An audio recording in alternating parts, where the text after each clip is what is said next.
Bonsoir, donc ce soir je vais vous présenter les 4 exos qu'il fallait faire pour aujourd'hui. Donc le premier exo s'intitulait Crank. Donc il s'agissait qu'on avait deux bras avec deux mobilités, deux degrés de liberté, x1 et x2, et le but c'était de bouger ces bras pour former un cercle. Donc dans un PDF que je vous ai envoyé, donc il y a toutes les équations qui ont permis justement d'obtenir cette régulation. Donc déjà dans l'énoncé on avait le 7 points, c'est-à-dire la consigne qui est égale à C plus R cos t sinus t, avec C qui est égal à 3 et 4 et R égale 1 dans l'énoncé. Ensuite on avait L1 et L2, donc ça c'est les longueurs des bras. Donc ici nous avons le programme. Donc tout d'abord nous avons la fonction définition tra ou crank que vous nous avez donnée, mais je l'ai un peu modifiée et commentée. Donc tout d'abord on a la coordonnée du point Z qui est égale à L1 fois la matrice de cos x0 et sinus x0. Donc ici, si on revient sur le petit schéma, on voit bien qu'ici on a L1 qui a une composante sur x suivant cos de x1 et une coordonnée suivant y de sinus y2. Ensuite, la coordonnée de l'origine, donc ici c'est pas un T, c'est un R. Donc ici on a 0, 0. Ensuite, on a la coordonnée du point Y, c'est-à-dire l'extrémité du bras L2, donc c'est égal à Z plus L2 fois une composante suivant x de cos de x0 plus x1, virgule sinus de x0 plus x1. Donc si on revient sur le petit schéma, donc ici on voit bien que ce bras c'est bien Z, donc c'est-à-dire le point qui est là, donc plus les composantes suivant le cumul de cet angle, c'est-à-dire x1 plus x2. Voilà, ensuite on plotte pour obtenir les bras et ensuite on trace le disque en bleu cyan qui représente le mouvement du robot. Donc ensuite on a L1 et L2, donc ça c'est les longueurs des bras, donc j'ai pris 3 et 3. Le pas de temps qui est égal à 0,05, x c'est-à-dire c'est la position de départ, parce qu'il fallait bien une position de départ. Ici on a oméga t, donc c'est-à-dire la consigne, donc ici je calcule oméga et la dérivée d'oméga, donc je retourne oméga et t oméga. Ensuite on a yx, dans yx on a x1 et x2. Donc si on revient sur, sur le poli, on a ici qui est écrit le vecteur θ x égale x1 et x2. Donc c'est pour ça qu'ici j'ai x1 et x2. Ensuite y1 et y2, donc ça c'est en fait les équations que je vous ai expliquées dans le poli. Ensuite on a la matrice A, donc la matrice A c'est juste les composantes moins L1, etc. Et ensuite j'obtiens la matrice Y, donc de là je retourne à Y. Ensuite j'ai une fonction pour la nouvelle entrée qu'on appelle V, qui est définie par oméga, d oméga et Y. Donc j'ai V qui est égal à oméga moins Y plus t oméga et je retourne V. Et ensuite j'ai U, donc c'est-à-dire l'entrée qu'on veut. On a V et A, et U c'est égal à l'inverse de A fois V, et on retourne U. Donc là on initialise la figure, et là pour une boucle allant de 0 à 20 avec un path tt, j'efface la figure et j'appelle les différentes fonctions pour WT, W pour oméga t, AY pour YX, comme ça je peux faire appel à la fonction V qui appelle justement aux précédentes fonctions. Je trace la nouvelle la voiture, et aussi je trace W, c'est-à-dire pas la voiture, pardon. W c'est le point, et ensuite j'utilise une fonction Euler pour trouver le nouveau X.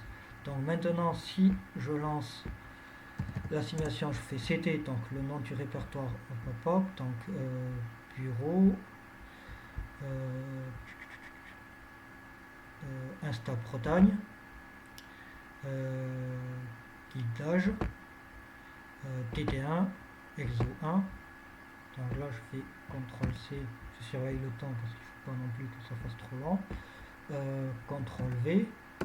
Ensuite je fais Python, le nom du dossier, donc ici c'est main.py. Je lance. Et là voilà, j'ai bien le bras. Ça rame un peu, le bras qui vient chercher la position rouge, donc c'est bien notre consigne, et on voit bien que le bras fait bien le tour du cercle. Donc là on va voir qu'il fasse un tour, et une fois que ça aura fait un tour, j'arrêterai la simulation. Voilà. Voilà, donc là on voit bien que le bras fait bien le tour. Donc là je peux fermer. Et bon là il n'est pas content. Il fait un tour. Voilà, donc là c'est bon. Ensuite l'exo 2, donc si on revient au niveau du poli, l'exo 2 c'était le titre c'était 3 free pool, donc 3 piscines. En gros on a 3 vases, 3 tubes où il y a de l'eau qui varie et du coup on a des flux. Et donc l'objectif c'est d'obtenir une consigne de hauteur et de l'atteindre. Voilà, donc là on a le système décrit ici. Ensuite on a le flux où on est utilisé où on nous donne la formule du flux. Et donc on nous demande d'écrire le programme. Donc pareil, je vous ai envoyé un PDF où on retrouve toutes les fonctions que j'ai utilisées. Donc U1 et U2 c'est les entrées qui seront représentées ici par des robinets. Donc voilà le programme. Donc ici on a la définition de travaux pool. Donc il y a l'entrée X, la position X de départ et l'entrée U. Donc là aussi on a la représentation des bacs, la représentation des hauteurs. Voilà. Ensuite on a les variables G qui égale à gravité, A 0,4, TT qui égale à 0,05, la consigne qu'on veut, par exemple ici je dis 9 et 5, la dérivée d'oméga qui vaut 0, la position de départ X, les Z. Et ici, ah oui, parce que les Z c'est dans la formule, puisque à un moment on utilise l'intégrale pour E1 et du coup ici on est obligé d'utiliser une formule de Euler pour obtenir la dérivée.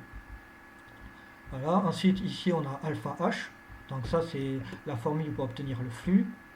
Voilà, la définition de la fonction fxu, donc là x est défini par h1, h2, h3, et ensuite ici j'ai appelé h1 pour définir les différentes hauteurs, et ensuite la dérivée de h1, ben, je fais appel du coup au flux.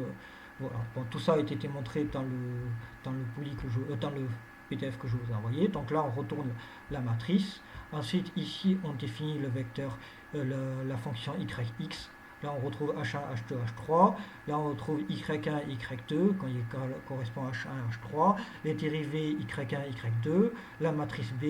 Et du coup là je retourne B et Y. Donc ensuite j'ai une fonction V qui est la nouvelle entrée de mon système qui finit par oméga TW, Y et Z. Donc là j'ai la formule V égale Z plus 2 fois W moins Y plus TW. Donc je retourne V et là je fais appel à l'entrée U qui fait appel à V et B. Donc ici, ben, j'ai la boucle de temps 0 à 5, j'efface la figure et ensuite je fais appel aux différentes fonctions. J'appelle ce que j'ai expliqué Z égale Z plus θ fois W moins Y, qui est du coup la formule d'Euler, puisque dans le poly, il y a un endroit dans V où on utilise l'intégrale, et du coup ici on en a besoin pour avoir la dérivée. Voilà, ensuite j'appelle U, je trace la piscine, et là j'utilise à nouveau la fonction de l'air pour obtenir le nouveau X. Donc je regarde le temps, dans 8 minutes. Ensuite, donc là je lance le programme, donc je fais CD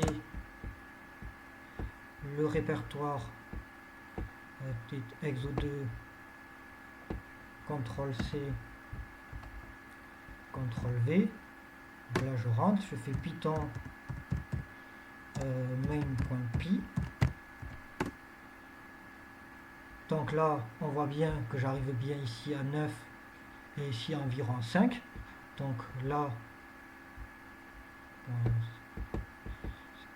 si je change les consignes, par exemple je mets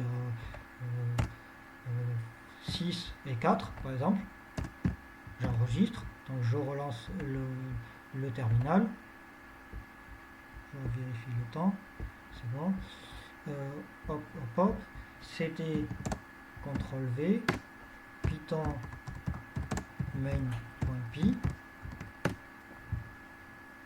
Et donc là j'ai à nouveau, là on a bien 6, et ici j'avais dit 4, et là on a bien 6 et 4.